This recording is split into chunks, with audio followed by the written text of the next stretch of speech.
Breaking news, pay scale নিয়ে আইএমএফ-এর ষড়যন্ত্র নিয়ে সংসদে জোরালো বক্তব্য দিলেন হাসনাত আব্দুল্লাহ।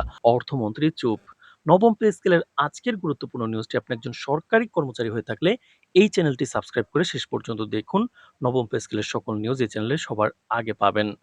সরকারি কর্মচারীদের বহুল প্রতীক্ষিত নতুন পে স্কেল বাস্তবায়নে আন্তর্জাতিক মুদ্রা তহবিল আইএমএফ-এর সম্ভাব্য হস্তক্ষেপ ও ষড়যন্ত্রের অভিযোগ তুলে জাতীয় সংসদ উত্তাল করে তুলেছেন বৈষম্য বিরোধী আন্দোলনের অন্যতম সমন্বয়ক ও সংসদ সদস্য হাসনাত আব্দুল্লাহ। পে স্কেলে কর্মচারীদের পক্ষে সংসদে বাজেট ও অর্থনৈতিক পর্যালোচনা সংক্রান্ত আলোচনার সময় বক্তব্য রাখতে গিয়ে হাসনাত আব্দুল্লাহ বলেন, দেশের সরকারি কর্মচারীরা যখন দীর্ঘদিনের মূল্যস্ফীতি ও জীবনযাত্রার ব্যয় বৃদ্ধির কারণে চরম সংকটের মধ্য দিয়ে দিন পার করছেন, তখন একটি আন্তর্জাতিক অর্থনৈতিক সংস্থার নির্দেশনায় পে স্কেল পিছিয়ে দেওয়ার বা পে স্কেল কাটছাঁট করার চেষ্টা কোনোভাবেই মেনে নেওয়া হবে না। তিনি ক্ষোভ প্রকাশ করে বলেন, আমাদের দেশের অর্থনৈতিক সিদ্ধান্ত সার্বভৌম পন্থায় গৃহীত হওয়া উচিত, কোনো বৈদেশিক সংস্থার এজেন্ডা বাস্তবায়নের জন্য নয়।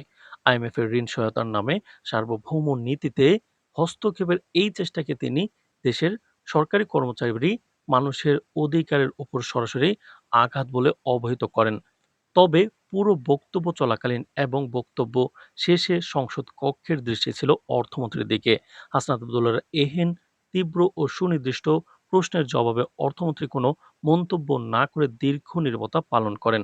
অর্থমন্ত্রীর এই নীরব ভূমিকা সংসদের ভেতরের ও বাইরের রাজনৈতিক বিশ্লেষকদের মধ্যে নানামুখী আলোচনার জন্ম দিয়েছে। অনেকের মতে অর্থমন্ত্রীর এই নীরবতা আইএমএফ এর সাথে চলমান ঋণ আলোচনার জটিলতাকেই ইঙ্গিত করে। আবার কেউ মনে করছেন বিষয়টি স্পর্শকাতর হওয়ায় সরকার এখনই কোনো চূড়ান্ত মন্তব্য দিতে চাইছে না।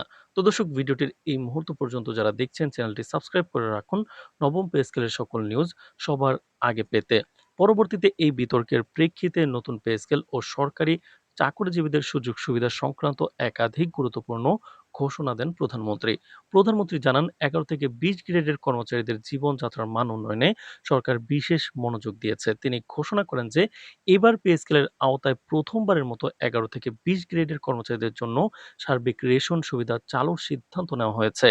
একই সঙ্গে তিনি স্পষ্টভাবে নিশ্চিত করেন, এই গ্রেডগুলোর কর্মচারীরা বর্তমানে যেসব বিশেষ সুযোগ সুবিধা পাচ্ছেন তার কোনোটি বন্ধ করা হবে না। বরং রেশন সুবিধার পাশাপাশি তাদের জন্য সামাজিক সুরক্ষার অংশ হিসেবে ফ্যামিলি কার্ড প্রদান করা হবে।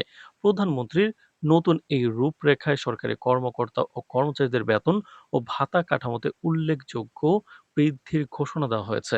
প্রধানমন্ত্রীর বক্তব্য অনুযায়ী সরকারি কর্মচারীদের বেতন, ভাতা ও পেনশন নীতি ব্যাপকভাবে পুনর্গঠন করা হচ্ছে। প্রথম থেকে দশম গ্রেডের ক্ষেত্রে মূল বেতন ৬০% বৃদ্ধি পাবে এবং অন্যান্য সুযোগ সুবিধা ভাতা ৩০% বাড়ানো হবে। অন্যদিকে নিম্ন ও মধ্যম আয়ের কর্মচারীদের অর্থনৈতিক সুরক্ষায় ১১ থেকে ২০ গ্রেডের কর্মচারীদের মূল বেতন ১৭০% পর্যন্ত বাড়ানোর সিদ্ধান্ত গ্রহণ করা হয়েছে, আর তাদের জন্য বিভিন্ন ভাতা বাড়বে ৫০% হারে। নতুন যুক্ত হতে যাওয়া রেশন সুবিধার রূপরেখাও সংসদে তুলে ধরা হয়। প্রস্তাবিত রেশন প্যাকেজের অধীনে ১১ থেকে ২০ গ্রেডের কর্মচারীরা প্রতি মাসে পাবেন ৭০ কেজি চাল, ১০ কেজি আটা, ১০ লিটার সয়াবিন তেল, ২ কেজি চিনি, ৪ কেজি চিড়া, ৫টি সাবান এবং ৪ কেজি ডাল। এই উদ্যোগের মাধ্যমে নিম্ন ও মধ্যম আয়ের কর্মচারীদের উপর মূল্যস্ফীতির প্রভাব অনেকাংশে লাঘব হবে বলে মনে করা হচ্ছে। তো দর্শক, ভিডিওটির এই মুহূর্ত পর্যন্ত যারা দেখছেন চ্যানেলটি সাবস্ক্রাইব করে রাখুন নবম পে স্কেলের সকল নিউজ সবার আগে পেতে।